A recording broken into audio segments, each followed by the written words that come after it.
Sir हम wax की आज क्लास दे रही हूँ मैं, ठीक है, मेरे को ये भी बोलना नहीं आता है। तो वैक्स सबसे पहले हमें ये पता होना चाहिए कितने तरीके की होती है। वैक्स होती है दो तरीके की। दो तरीके की कैसी होती है? हॉट वैक्स होती है, कोल्ड वैक्स होती है। जो हॉट वैक्स होती है वो हमेशा गर्म करके की जाती है, जो कोल्ड वैक्स होती है वो ठंडी की जाती है। अब तुम बोलोगे ऐसी कौन सी वैक्स होती है? ऐसी वैक्स आप लोगों ने देखा होगा, उसमें मिलती है मेडिकल स्टोर पे, स्ट्रिप वाली, जो आपस में से दो स्ट्रिप चिपकी रहते हैं, वो ठंडी होती है, उनको निकालते हैं, लगाते हैं, ऐसे कर देते हैं। अब हॉट वैक्स भी दो तरीके की होती है। कौन कौन सी होती है? एक हार्ड वैक्स होती है, एक सॉफ्ट वैक्स होती है। जो सॉफ्ट वैक्स होती है वो पट्टी से निकालते हैं, और जो हार्ड वैक्स होती है वो हम डायरेक्ट वैक्स लगाते हैं, वैक्स को ही स्पैचुला की मदद से ना ऐसे पकड़ के वैक्स को ही खींच देते हैं। जो हार्ड वैक्स होते हैं वो ज़्यादातर फेशियल, मतलब जो फेस के हेयर रिमूव करने के लिए होती है, जैसे अपर लिप्स हो गया या फोरहेड हो गया, ठीक है। और जो हॉट वैक्स होती है उसको हम फुल बॉडी वैक्स करने के लिए यूज़ कर सकते हैं, ज़्यादातर वही यूज़ होती है। उसमें भी जिस जो हार्ड वैक्स होती है उसको हम फेशियल हेयर रिमूव करने के लिए भी यूज़ करते हैं, और बिकनी वैक्स यूज़ करने, मतलब बिकनी वैक्स के लिए भी हम इसे यूज़ करते हैं, ठीक है।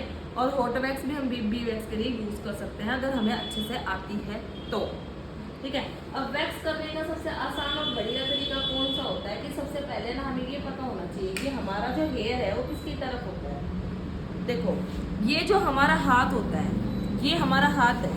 जब हम हाथ पे वैक्स करते हैं तो यहाँ से लेके, मतलब बाजू का 3/4 हिस्सा, मतलब कोहनी से ऊपर जो हिस्सा होता है उसका आधा हिस्सा, कैसा भी हाथ हो, किसी का भी हाथ हो, उसके जो बाल होते हैं वो ऊपर की तरफ होते हैं, जो हेयर होते हैं ना वो ऊपर की तरफ होते हैं। तो जो वैक्स लगेगी ना वो हमेशा अपवर्ड डायरेक्शन में लगेगी, मतलब ऊपर की तरफ लगेगी ऐसे,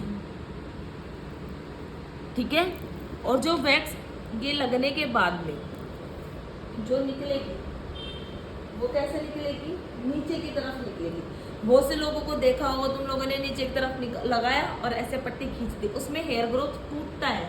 आप पहले वैक्स की मतलब हेयर्स की ग्रोथ को समझो कि वो किस तरफ है करके, ठीक है। अब ये देखो, ये देखो सारा हेयर निकल गया। अगर इसी को मैं नीचे की तरफ लगाती तो नहीं निकलता, टूट जाता।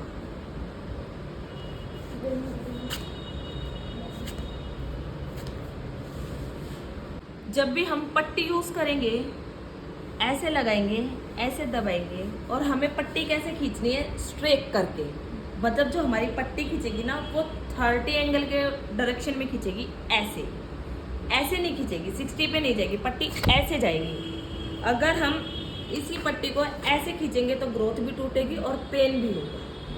हमें ऐसे, तुम ऐसे खींच रही थी, ऐसे ऐसे नहीं करना है, पट्टी ऐसे जाएगी, ऐसे, ठीक है।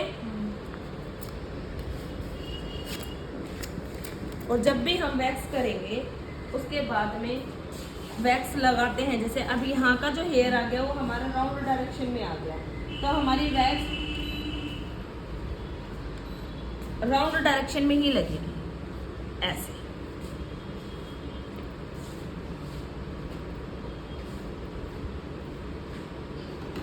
ठीक है।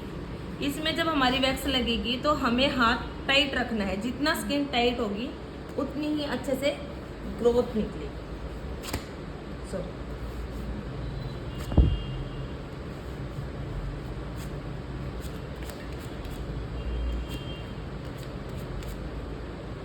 वैक्स हम करते क्यों हैं ये भी पता होना चाहिए। हमारी बॉडी पे जो हेयर्स होते हैं उनको हटाने के लिए, इसको करने के फायदे क्या होते हैं? इसको करने से हमारी टाइनिंग निकल जाती है, स्किन टाइट रहती है।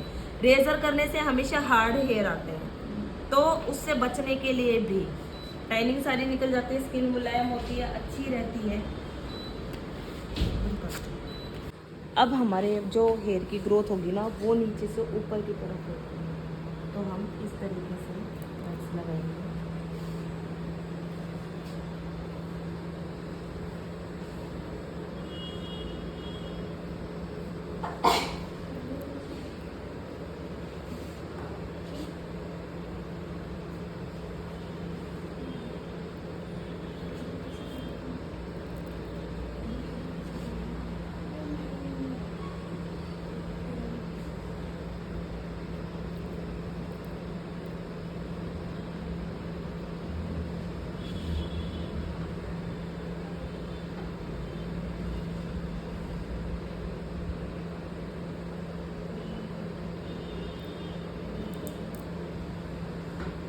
गाइस किसी को वैक्स नहीं करनी आती, मतलब वो और सिखा हम रही है ये नीचे हमारी की तरफ मैम।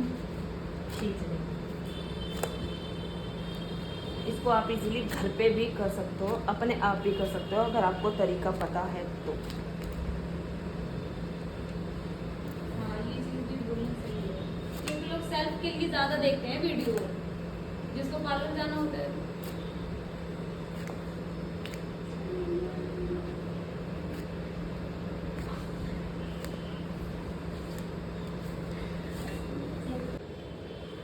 अंडर आर्म्स में हमारी कई तरीके की ग्रोथ होती है, किसी की ऊपर की तरफ होती है, किसी की नीचे की तरफ होती है, किसी की साइड में होती है। तो हम उसी तरीके से वैक्स लगाएंगे। ये हमारी ऊपर की तरफ है तो हम ऊपर की तरफ जाएंगे। बंद ही कर देना उसको। और हम कोशिश करेंगे कि ये एक ही बार में निकल जाएगा। कैसे निकलेगा? स्किन हमारी टाइट होगी, क्लाइंट को बोलेंगे नीचे से पकड़ो, टाइट। जितना टाइट होगा उतना अच्छे तरीके से हेयर निकलेगा और एक ही झटके में उसको क्लीन कर देंगे।